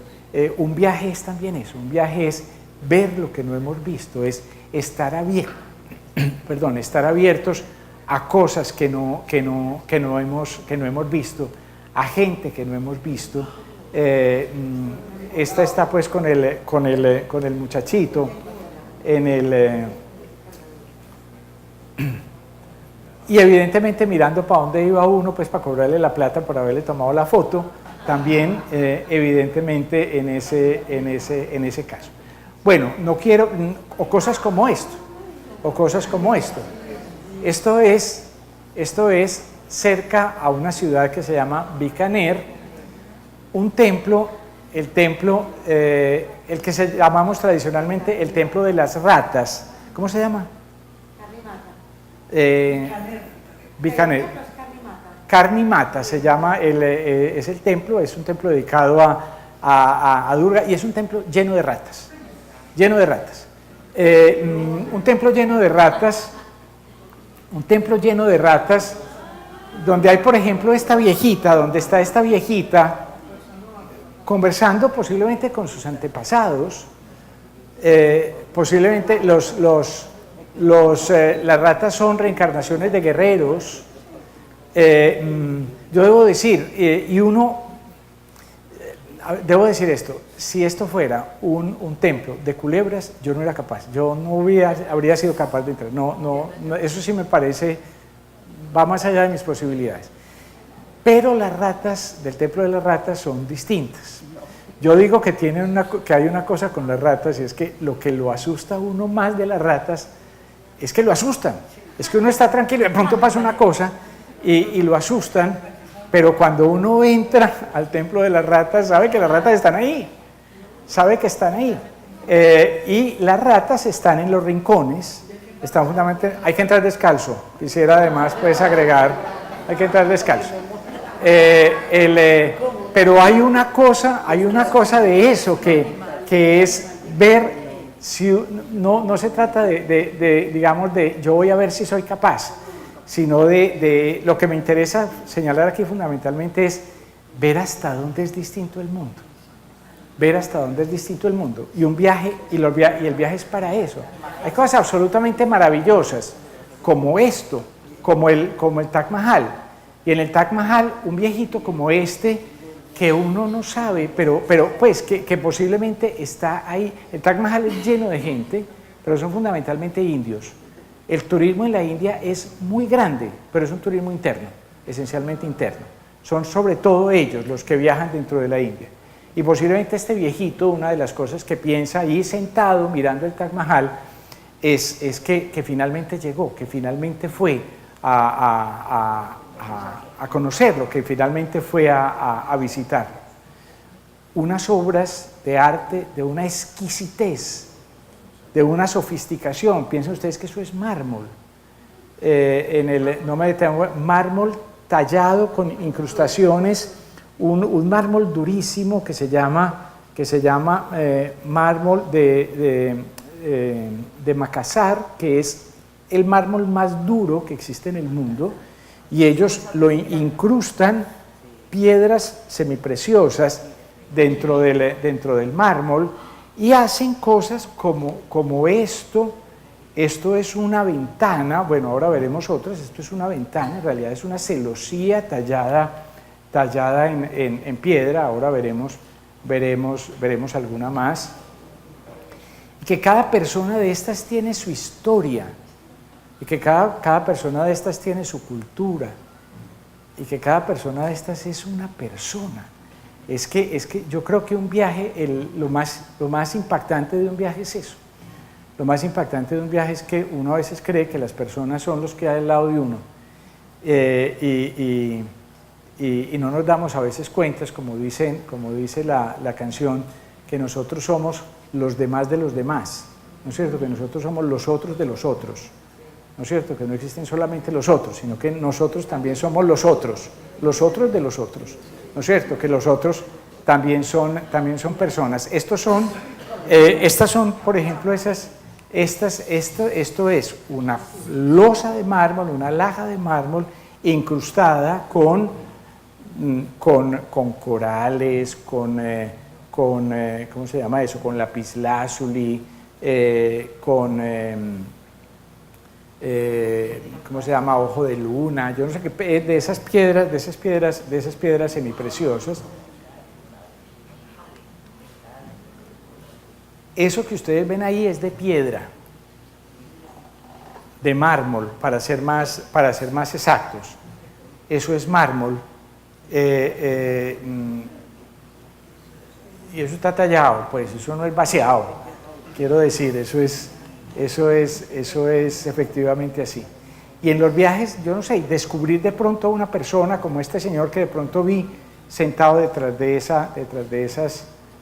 esos arcos, y en último término, pues, y con esto termino, en último término, maravillarse de todas las cosas sensacionales, de los colores, de los olores, de los sabores, la comida que es maravillosa, de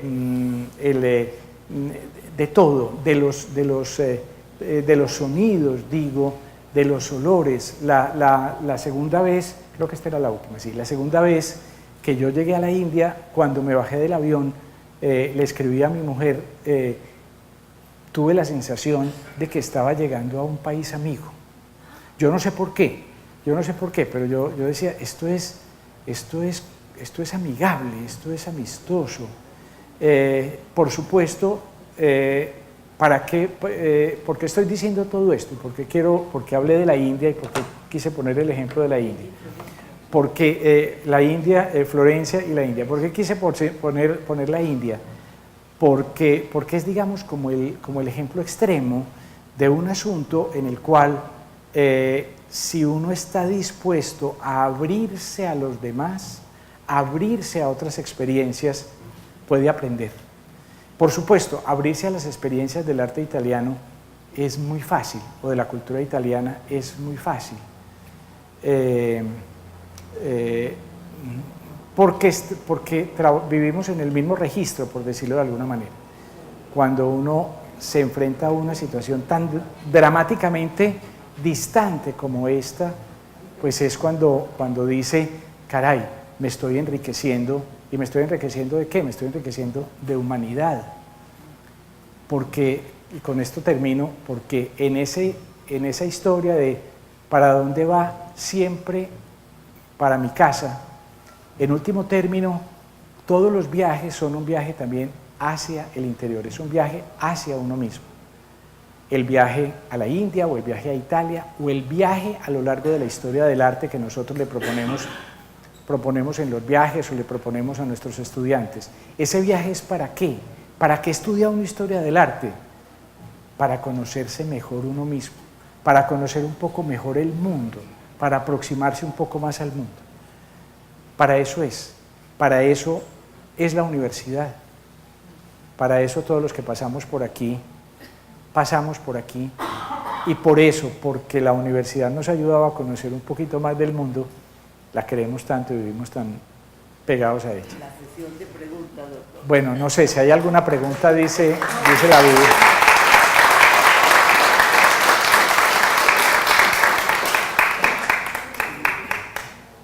Bueno, empecemos la sesión de preguntas. ¿Quién pueda?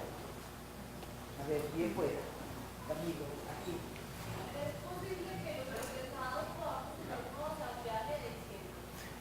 Es absolutamente posible, es absolutamente posible. Mira, pues yo no pretendo que esto sea una propaganda, pero te invito, el jueves a las 6:30 vamos a tener en el Centro Cultural de la Facultad, en Carlos R. Restrepo, donde era el Museo de Arte Moderno, vamos a tener una presentación de ese viaje, una nueva presentación, hemos hecho 3, pero hay a raíz de la aparición del texto en Alma Mater, pues entonces hay una serie de personas que quieren que les volvamos a contar cómo es el rollo. Entonces sí, por supuesto, decimos siempre que los viajes, por eso decíamos que es una actividad de extensión, porque pensamos que es una cosa que está abierta a todas las personas. Cualquier persona que tenga un interés cultural está más que bienvenida pues a esa experiencia. Yo te pregunto, siempre que hablan de historia del arte siempre se refieren a Europa.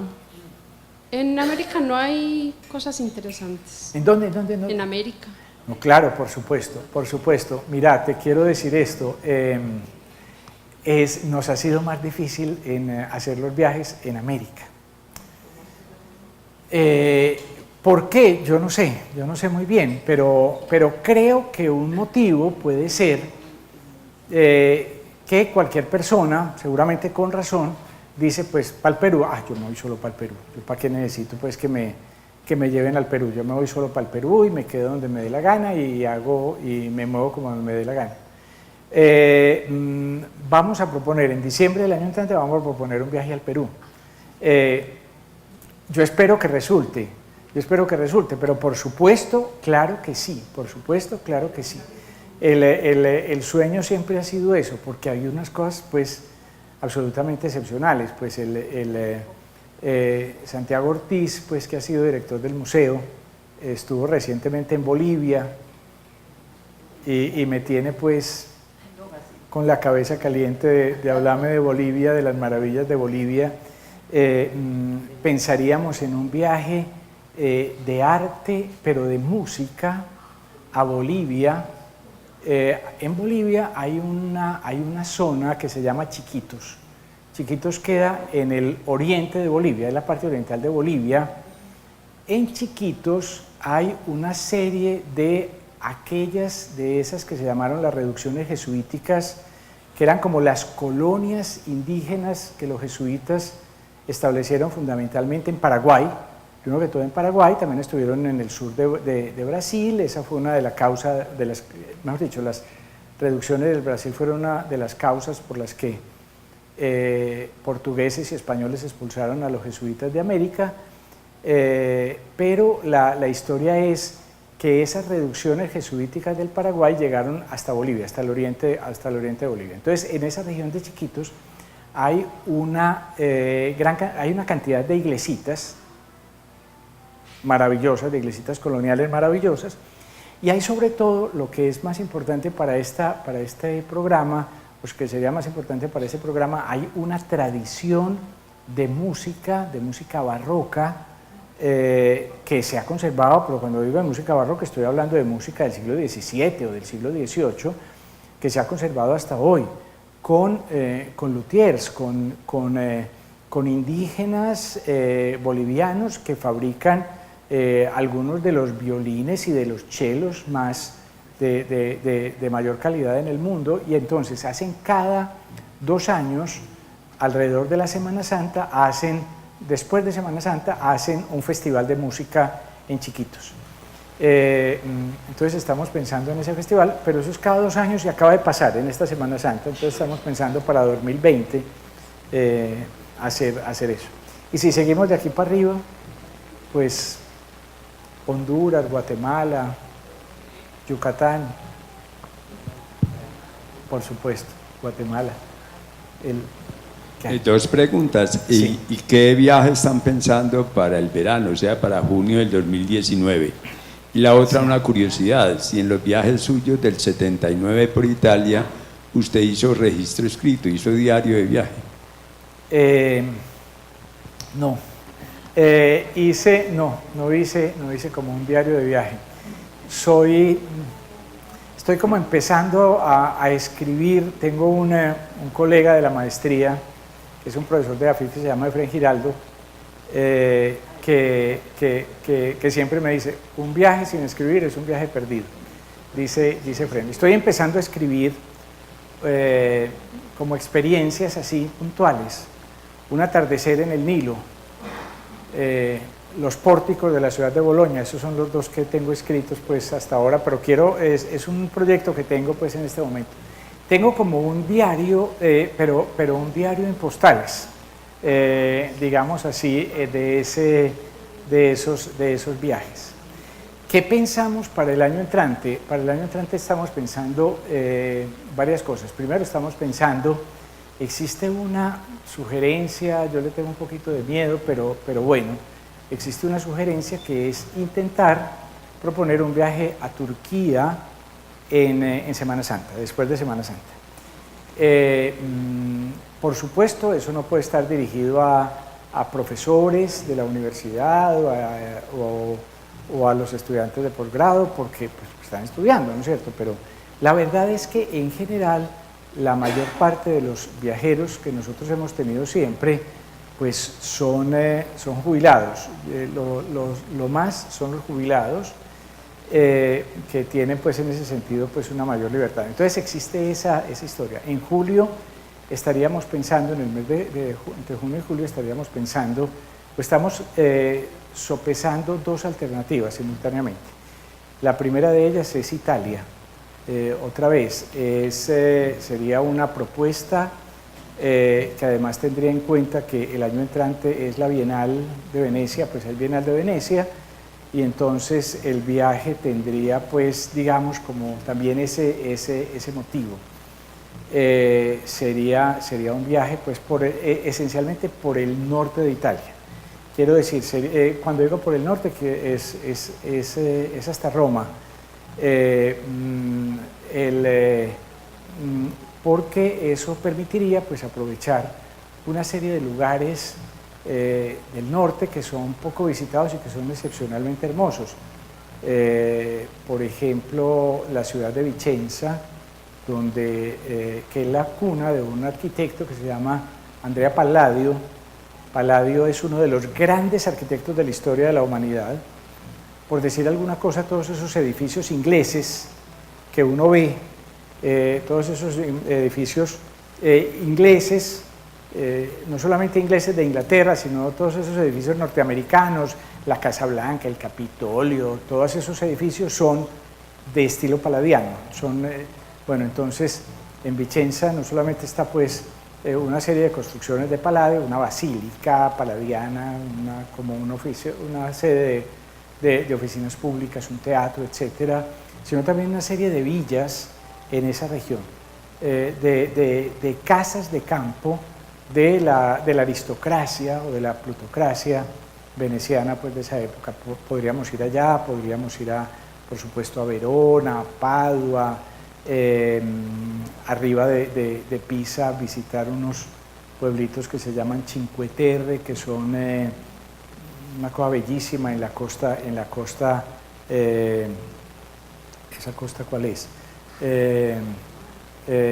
Digamos, pues que ese mar ¿cuál es? Es el mar en el Tirreno, ese es el Tirreno, no, yo creo que ese es el Tirreno. ¿El cuál?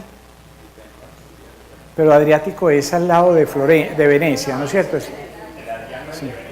El Adriático es el de Venecia. Bueno, yo creo que eso es el Tirreno, sí. Bueno, en todo caso, pues digamos, arriba de Florencia y también en la zona de Toscana, pues pueblitos, por ejemplo, poderse quedar en Venecia, en Siena, y no simplemente pasar como un volador sin palo por Siena, San Gimignano, Monterrillone. No sería eso. Bueno, entonces, pero nos da, esa o alternativamente un viaje por los Balcanes. Sería una cosa como empezando posiblemente en Serbia, en Belgrado, cogiendo Croacia. ¿Y por qué vamos a pensar las dos cosas? Porque por lo menos a mí personalmente me da mucho susto que Italia esté muy caro. Entonces que se nos puede volver inabordable ese viaje. Entonces por eso estamos pensando en esas dos alternativas. Buenas noches. Hace algunos meses leí algo en El Colombiano que hablaba sobre el síndrome de Venecia, en donde decían que, por ejemplo, esa ciudad, debido al turismo creciente, ha ido como perdiendo su identidad, y hacía una analogía con lo que está pasando, por ejemplo, con los extranjeros también en Medellín. Desde su experiencia en todos estos múltiples viajes que ha hecho, ¿qué percepción tiene como de este fenómeno que se está dando, o simplemente es una apariencia, algo que apenas está apareciendo? No, yo creo que es una realidad más que una realidad terrible, en la que por supuesto, pues yo estoy hablando de viajes y por supuesto, pues entonces me tengo que incluir en esa realidad terrible, ¿no es cierto? Sí, Venecia, hablando de los síndromes, iba a hacer la referencia pero se me olvidó. Hablando de los síndromes, pues valdría la pena recordar que existe el síndrome que se llama el síndrome de Stendhal. Stendhal, pues el escritor francés, él llegó a Italia y me parece que fue en la Cartuja de Parma o me parece, o en la Certosa de Pavía, no sé, un sitio así. El tipo literalmente se enfermó. ¿Se enfermó de qué? Se enfermó de belleza. Se enfermó de belleza. Llegó un momento en el que dijo, yo no resisto tanta belleza, yo no aguanto tantas cosas tan maravillosas, y se enfermó. Y eso existe. El síndrome de Stendhal existe, eso lo diagnostican y hay que tratarlo. Pero junto a eso existe lo que vos estás diciendo. Venecia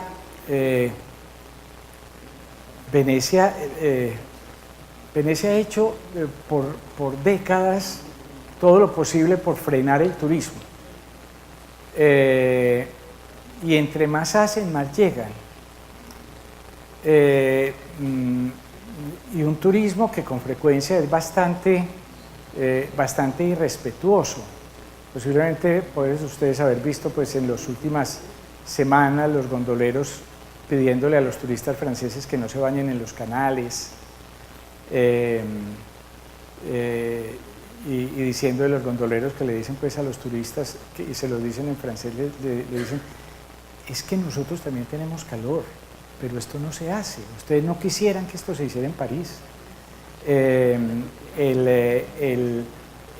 Esa avalancha inclusive ha llevado a que acaben de instalar unas puertas en Venecia. Unas puertas es que, pues Venecia, pues saben ustedes, es una isla, se llega se puede llegar en tren, pues a través de un puente que hay, que lo une a la costa, se puede llegar en tren, y por ese mismo puente pues se puede llegar a un parqueadero donde llegan los buses y los carros y demás. Pero tanto para salir de la estación como para salir de ese parqueadero, entonces ahora han puesto unas puertas, que no son pues unas grandes puertas, sino unas puertas pues pero bueno, esto tiene vigilancia pues, para que en el momento en el que haya demasiada gente en la ciudad, entonces cierran la puerta. Ellos han hecho todo lo posible y eso no ha resultado. Elevaron los precios hasta unos niveles exorbitantes. Cualquier hotel de un pico de estrella pues vale un riñón. Entonces la gente, para que la gente se quede afuera, para que la gente se quede en los alrededores, en Marguera o en Mestre, en los alrededores, pero ocurre eso. Y mira, el asunto es tenaz, porque existe un tipo de turismo desbordado que es, bueno, que es el turismo chino en concreto, que son los chinos, que son millones y millones. Los japoneses son distintos.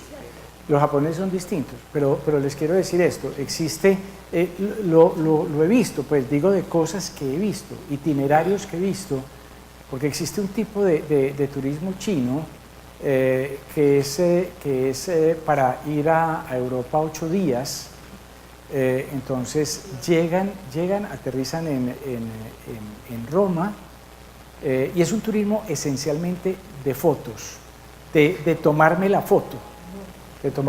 Entonces llegan y aterrizan en Roma, duermen en Roma, en la mañana están en el Coliseo, los llevan al Coliseo, al único que los llevan es al Coliseo, a que se tomen las fotos en el Coliseo, salen inmediatamente, almuerzan en Florencia, donde se toman las fotos pues con el David que hay en la Plaza de la Señoría, siguen, pasan por Venecia y llegan a dormir a Innsbruck.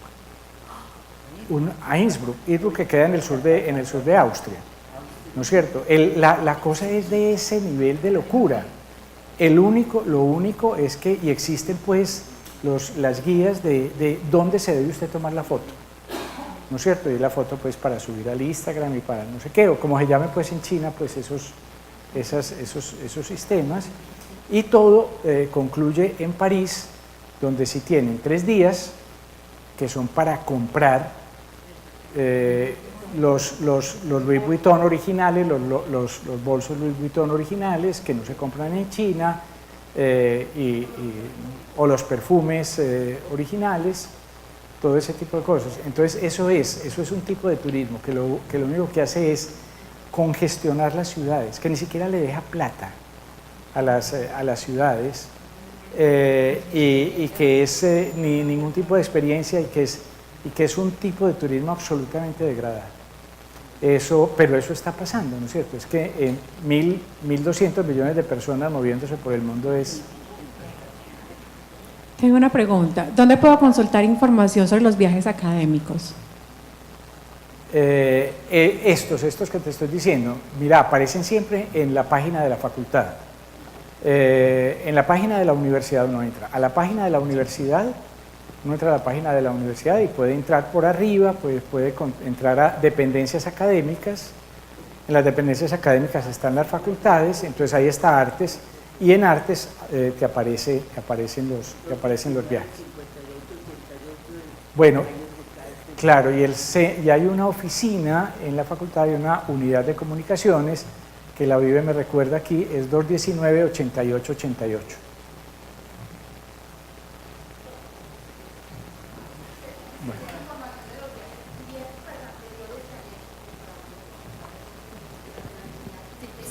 Pues ve, ahí en esa dirección que acabo de dar, pues en la página, ahí está el itinerario de esta vez. Pero ahí está mi correo. Entonces, si vos me pones un correo, yo te mando lo que quieras. Porque eso no se puede dejar, esas cosas, pues el portal si no aguanta que eso se quede ahí colgado, ¿no es cierto? Entonces, yo te mando lo que quieras. Bueno, a recoger platica para los viajes, porque ya nos dejó aquí tan animados. Gracias, doctor, realmente nos enseñaste como a disfrutar lo sencillo, todo lo que es costumbrismo, eso es importante porque muchas veces el viaje se hace con otros sentidos y con otras expectativas, y aquí nos enseñaron como a mirar realmente cómo es la cultura y cómo nos podemos medio impregnar de ella, porque ya nos dijo que para podernos impregnar del todo tenemos que durar mucho tiempo en cada sitio. Mil gracias a todos por acompañarnos, a usted mil gracias y un gran aplauso para nosotros. A ustedes. Bueno, mil gracias.